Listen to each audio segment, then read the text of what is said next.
सूरज आसमान पर चढ़ चुका था। रूट की फौज कैंप सेट करने और अपनी मिलिट्री एक्सरसाइज में व्यस्त थी, पर जनरल रूट का ध्यान इस समय किसी और बात पर था। वो गुस्से से अपने टेंट में इधर से उधर टहल रहा था। Damn that filthy Indian! Damn you, महाराजा ईश्वरी प्रसाद! वो filthy Indian! वो मुझको ऐसा ट्रीट किया जैसे मैं कुछ नहीं हूँ। और वो जाते जाते क्या बोल कर गया? घोड़े पर हौदा, हाथी पर छीन, something about Warren Hastings? क्या ये कोई जोक था क्या? तुम में से किसी को इसका मीनिंग मालूम है क्या? Answer me! जनरल रूट रुककर खड़ा हो गया और अपने सामने खड़े अपने 10 कॉर्पोरल्स को देखने लगा। वो सब चुपचाप खड़े एक दूसरे की तरफ देख रहे थे। ये साफ था कि उनमें से किसी के पास जनरल रूट के सवाल का जवाब नहीं था, और ये देखकर जनरल रूट का पारा और हाई हो रहा था। किसी को समझ में नहीं आया महाराजा ने क्या बोला? तुम सब सिर्फ यूनिफॉर्म्स पहनते हो, दिमाग घर पर लॉक करके आया है क्या? जनरल रूट का गुस्सा बढ़ता देखकर सबने अपनी गर्दन झुका ली। रूट जान गया कि इनमें से कोई उसके सवाल का जवाब नहीं दे पाएगा। This is unacceptable. मुझे आंसर चाहिए और वो भी जल्दी। इस फ्रेज का मीनिंग समझना बहुत जरूरी है, लेकिन कौन करेगा ये काम? कौन है जो इतना स्मार्ट हो और मुझे जल्दी से आंसर ला कर दे? I need someone street smart. But कौन? गहरी सोच में डूबा जनरल रूट की आंखें अचानक चमक उठी। उसने तुरंत आवाज लगाई, Soldier, soldier. रूट की आवाज सुनते ही एक सैनिक अंदर भाग कर आया। जी जनरल सर। ओमकार को तुरंत यहाँ बुलाओ, right now. जी सर। वो सैनिक तुरंत ही बाहर चला गया और जनरल रूट एक बार फिर कमरे में चहलकदमी करने लगा।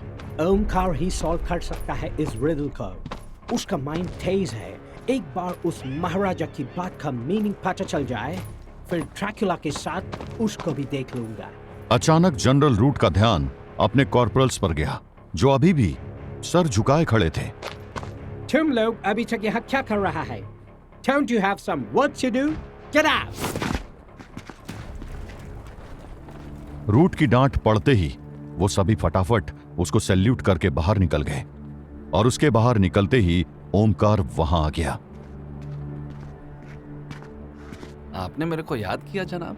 Omkar, come in, come in. मेरे पास तुम्हारे लिए कुछ काम है। मेरे लिए? कैसा काम जनाब? इधर का किंग महाराजा ईश्वरी प्रसाद ने आज मुझसे कुछ बोला था।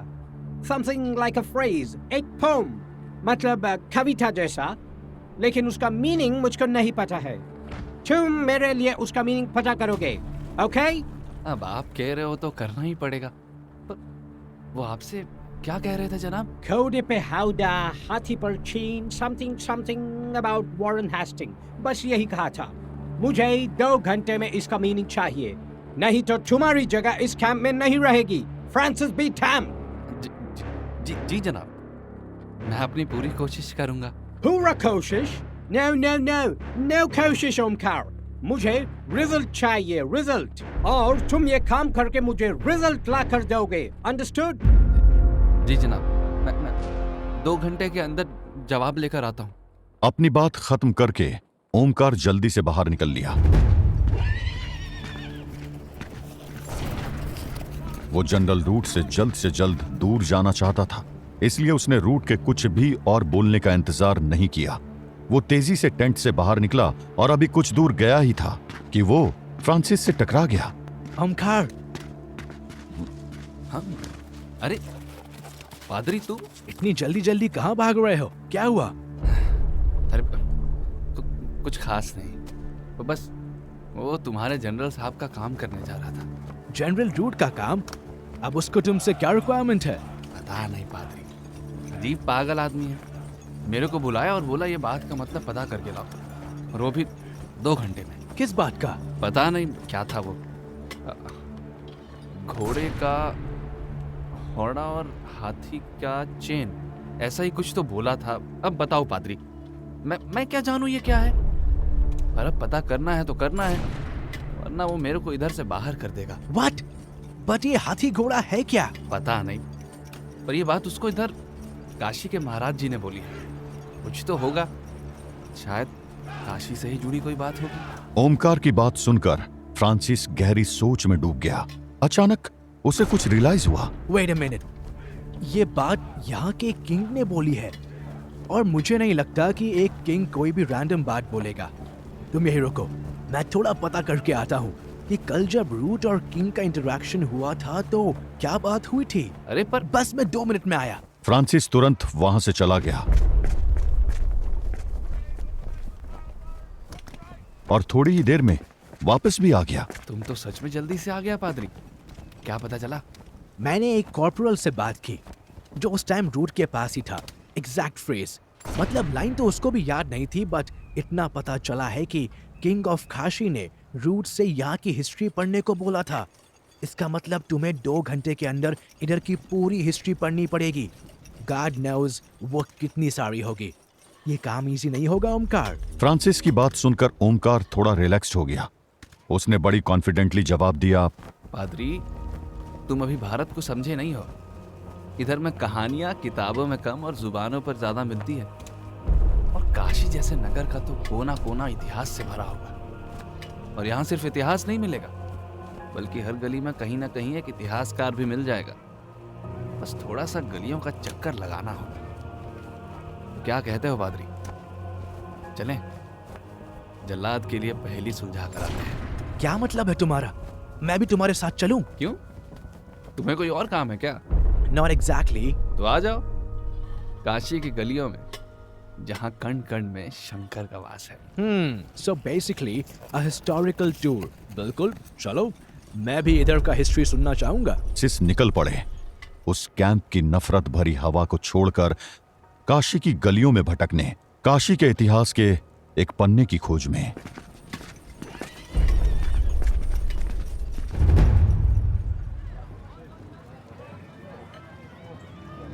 जनरल रूट के ईगो ने उसको पहेलियों में उलझा दिया था।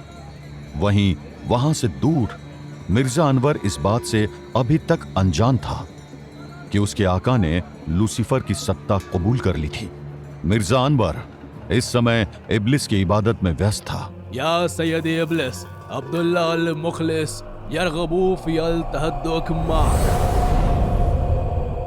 या सैयद इब्लिस अब्दुल्ला अल मुखलिस यरगबू फी अल तहद्दुक माक। अचानक वहां जल रही सभी मोमबत्तियां एक हवा के झोंके से बुझ गई और एक डरावनी मगर हारी हुई आवाज वहां गूंज उठी।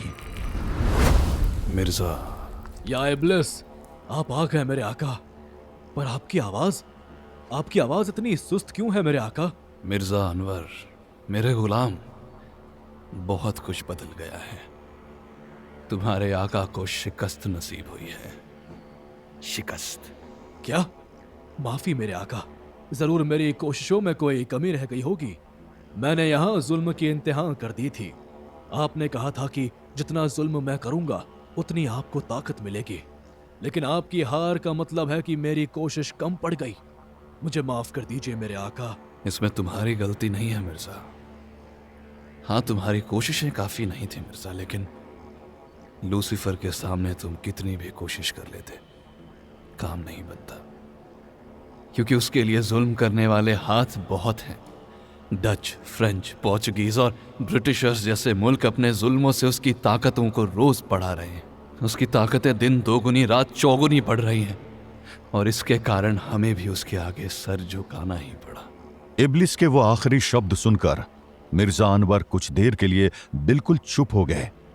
उसे इस बात पर विश्वास ही नहीं हो रहा था कि उसके आका अब खुद किसी के गुलाम बनने को मंजूर थे। क्या ये आप क्या कह रहे हैं आका? तो क्या अब आपको लूसीफर की गुलामी करनी पड़ेगी?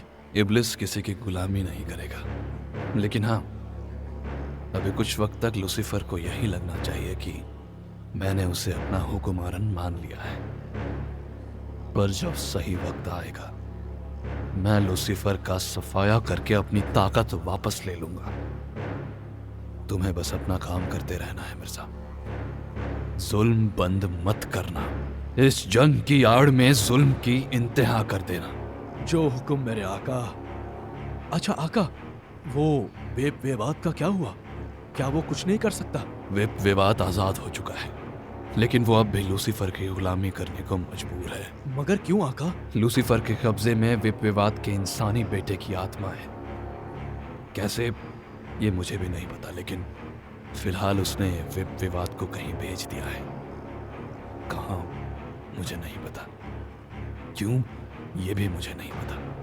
लेकिन इतना तय है कि लूसीफर के मन में कोई बड़ा खेल चल रहा है, और जब तक मुझे उसका खेल समझ नहीं आएगा तब तक मैं उसका खेल बिगाड़ नहीं पाऊंगा। इंतजार करना होगा मिर्जा, हमें इंतजार करना होगा।